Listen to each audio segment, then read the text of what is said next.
Hi Aries, welcome to your January 2019 love reading. It's Raina. So I'm going to be doing a spread with my Morgan Greer deck. Somebody said that these cards look like they're from the 70s, and now I can't unsee them that way. And it really gets to me because I really like these. I think that was that he was claiming that they're very garish. I don't know. But it's a very popular deck, and so, I don't know. The 70s were quite bright, especially in the first half. So, and then I'm going to end the reading with a Whisper of Love Oracle card. So,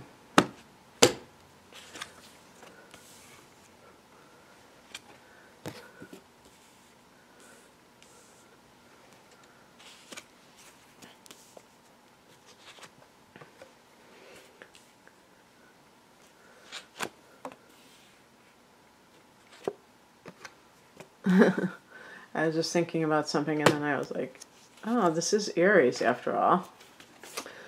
Okay. So we don't have any major arcana cards here. Obviously this is a general reading, so I'm not implying that, oh yes, it's going to be exactly what everybody's going through. But when I do readings and there are just like minor arcana cards, then it might be one of those months that's more on the quiet side where it's just kind of like business as usual, but we can still talk about what the themes are. And I was laughing because I was like, wow, look at all this fire energy we have. 5 of Wands, 6 of Wands, Ace of Wands, 7 of Wands. And then I was like, duh, you know, this is Aries. So of course, that fire energy is going to be present, but this could be with another person. And this is, so just keep that in mind. The other the other fire signs are Leo and Sagittarius. I think I was saying air because this is the heart of the matter. This is the Page of Swords. In a love reading, I think of somebody who is doing some detective work. I would say Aries people don't typically do detective work unless you have the moon in Scorpio or something. Usually Aries people believe what people tell them. They take people at their word. And this sets you up for being duped because you believe that everybody's as above board as you are, and that's your first mistake because it's just not true. And you probably find out the hard way. But something may be arousing your suspicions. And so I'm trying to think, you know, we have a lunar eclipse on the 21st of January at 0 degrees of Leo. So Leo is your 5th house of romance. Because you are Aries, you begin the chart, so you mimic the universal chart. So all of the signs are going to be what they are in the universal chart. And so, but obviously we're talking about generalities here because this is a general reading. So that means that something could be ending in a big way in your romance sector. If it is the case, it's more likely that it is some kind of a fling. It may not be a very long-lasting relationship because that's more of the 7th house. However, it's possible, it is possible, I would say, that even like if this is a long-term relationship, that you may find out something and then you just are not in love with that person anymore. So the 5th house to me is the theme of love or dating relationships, the emotional side of things. The 7th house is more of the legalities of like, yeah, we're married or we are living together, not necessarily legal, but that sense of that committed, the proof of commitment by living together. So there, with a lunar eclipse, something could be like just kind of maybe revealed in a big way, or just leaves your life.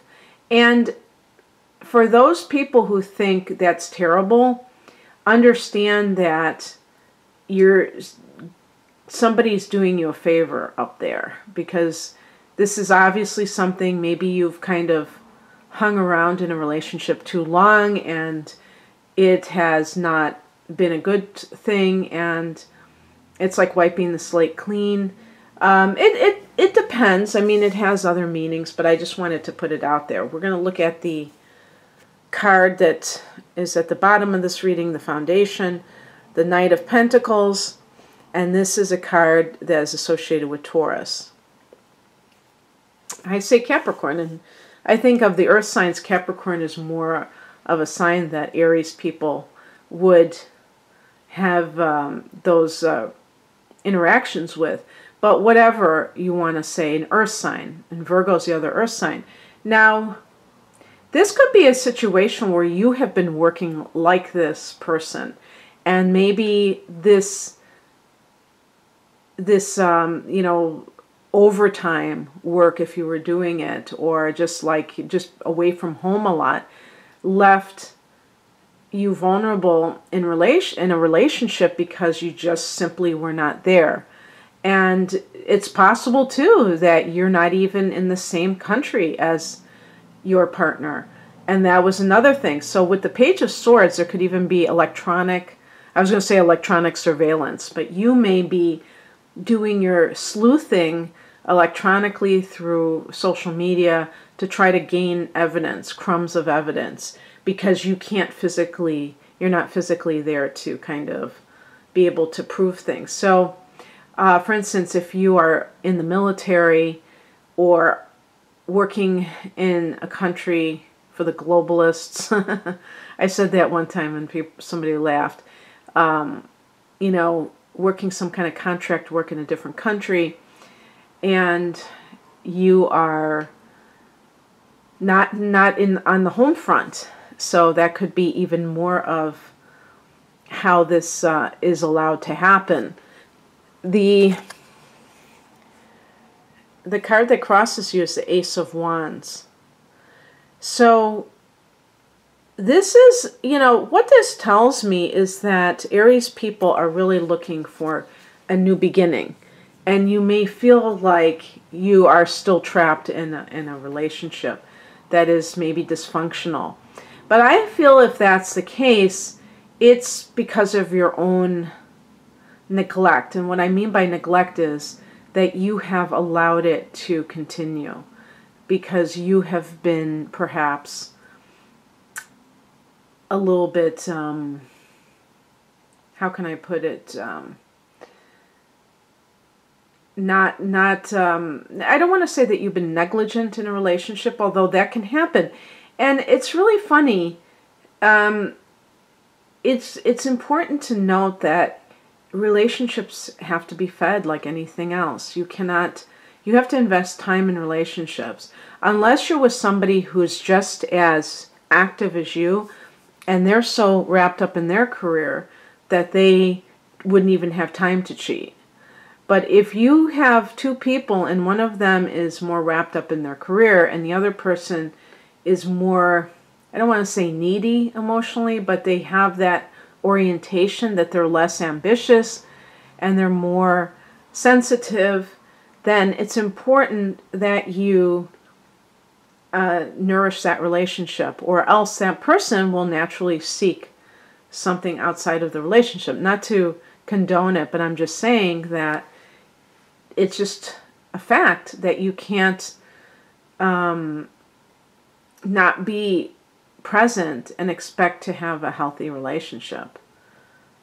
And I think a lot of those relationships in Hollywood, it's not so much that it's Hollywood that's causing it. It's because they are always on some movie set, and they could be traveling so many months out of the year And that wreaks havoc on a relationship. So togetherness is very important, especially at the beginning of it. So it could even be that you're with somebody who is an earth sign and you've been trying to start a new relationship, and it's simply not, it can't get off the ground because of this current situation. The higher message is the Five of Wands. So this may be that you clashed with this other person. Maybe there was competitive undertones to the relationship where one person felt inferior to the other because of their career achievements, or I don't know, just possibilities along those lines. And it wasn't necessarily a nurturing relationship. It wasn't necessarily a nurturing environment to have a relationship. And if that makes sense to you, just understand that Aries people, because I always say you like to have a sparring partner, you know, the god of war. What would the god of war do? The god of war would, that sounds like what would Jesus do? What would the god of war do? The god of war is going to want somebody to spar with. And they may think it's all fun and games, but it's really drama and it's unnecessary, and it's kind of it kind of creates a lot of tension. And so you may be drawn to contentious relationships because you think that's kind of exciting, and not knowing the difference between passion and drama. And let's see, this is more of the practical advice, and this is connected to Leo, I believe. So maybe this is a relationship that's waiting in the wings with a Leo person that's more of your speed and more of your style. Maybe you were with a Taurus person and there was like a physical chemistry, but there just wasn't anything else there, and you felt like this person was a stick in the mud, and it caused conflicts, and maybe they were, you sense that they were stepping out on you, and this person, if it is a Leo, they probably would be very loyal. You know, well, Mick Jagger's a Leo, so let's make that kind of like a generality than a guarantee. Somebody wrote to me and said, you know, that's not true. I'm not like that about some video that I did. And it's like, I said something like, well, I never said 100% of the cases are going to be like that. Yes, of course I generalize in these readings when I'm talking about astrological signs.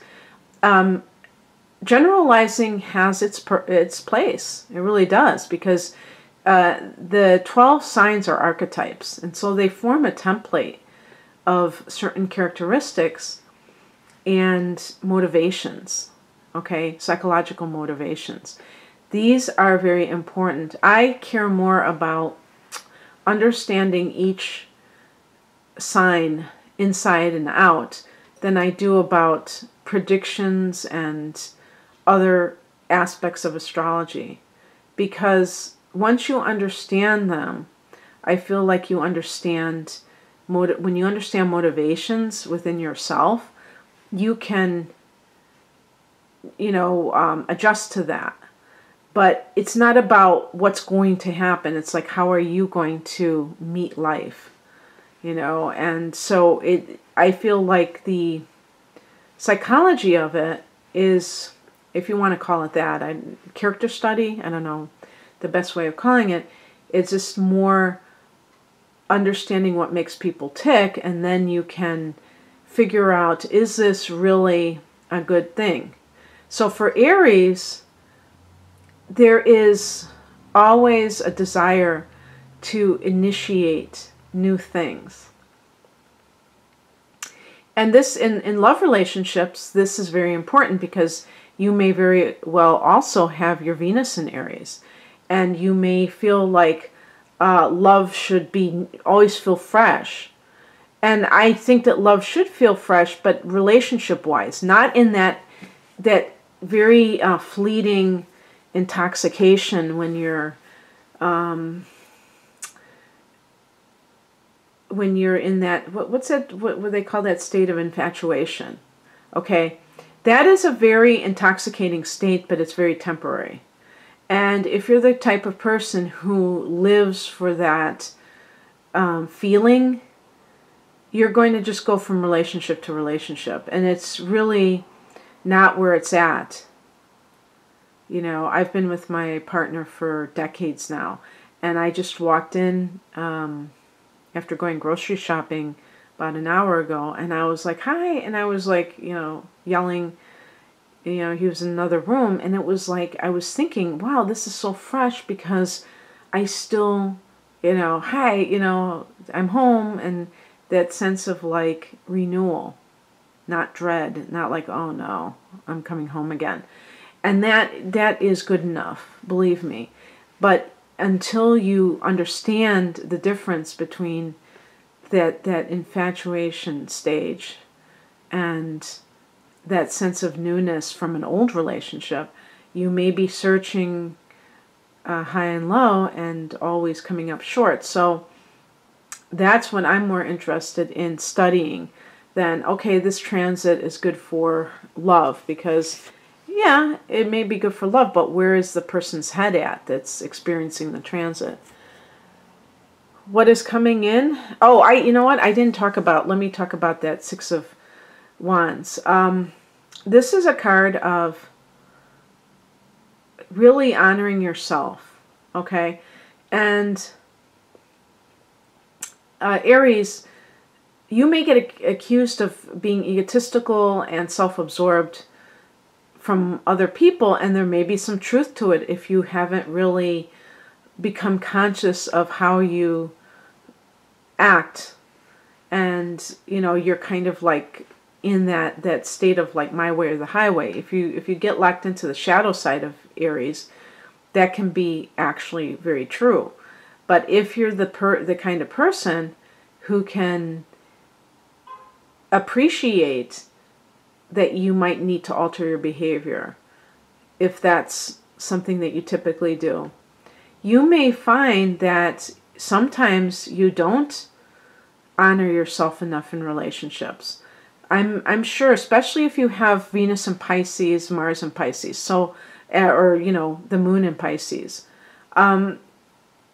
You need to, you know, you're a very generous person, and it's a great thing to be generous. We need more of that in our society, but you don't want to be giving indiscriminately.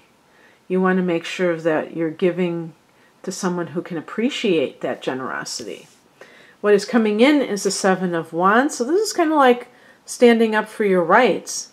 And I think that it's no coincidence that this follows that Six of Wands, because one leads to the other. It's like, you know, being able to, I think it's also being feeling that you're deserving of love too, and having that high regard. And so the Seven of Wands is about standing your ground and not allowing anybody to walk all over you. As odd as that may sound, for me to be advising an Aries person, that I could totally see that there are some Aries people who maybe have the sun in the 12th house or other planets, or, you know, Pisces placements, or Virgo sometimes too, who are kind of allowing another person to take advantage of you in some way. And there's always like this innocence with Aries that is so appealing. And I'm not talking about the same as Pisces, that it's almost more of a gullibility. I think with Aries, it's just more of a very like transparent and spontaneous and childlike demeanor. You know, the inner child is totally alive in most Aries people. And this makes you fun to be around when you're not, see, again, there's a shadow side to Aries. And those people can be rageaholics, but I'm talking about the balanced Aries person. And those people are a delight because they're very they have a lot of energy, and it's kind of infectious. Other people feel enlivened by their presence, and it's just a good thing. Good vibes. And so anyway, I'm going to just keep going. The outcome is the Queen of Swords, and this is being able to make a decision that is not tainted by the emotions, but still retain your sensitivity. So, in other words, you may realize, and by the way, this could certainly involve an air sign person, because even the Knight of Pentacles is holding a sword. So, somebody like a Gemini, your opposite sign, Libra, or an Aquarius. And you may have to decide to let this relationship go.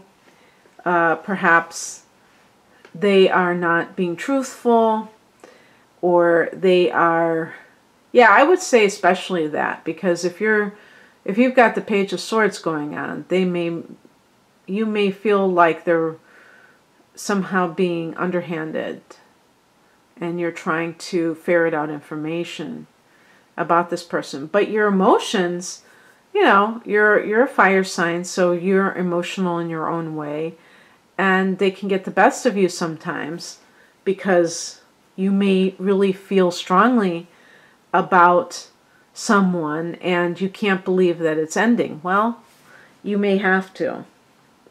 And it's for the best, that's the important thing. So I think that you're going to get your emotions under control and be able to make a wise decision. Now,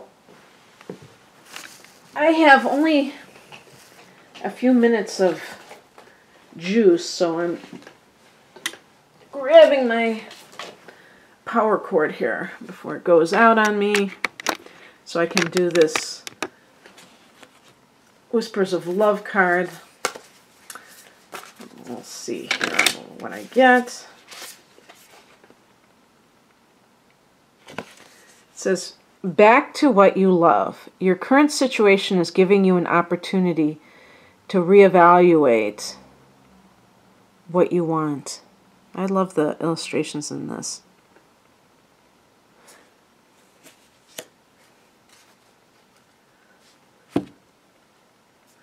And what you love may be something professional. It may be that your love life is a little bit chaotic, 5 of Wands much, but you are doing you're flourishing career-wise. Who knows?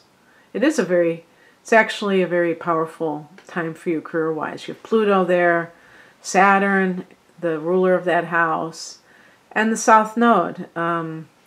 Maybe giving temptations or potential lessons, but still a presence in that house. So anyway, that's what I have for you, Aries. So I hope that you enjoyed this. If you'd like a private reading, the link is below. Have a great start to 2019. Take care. Bye.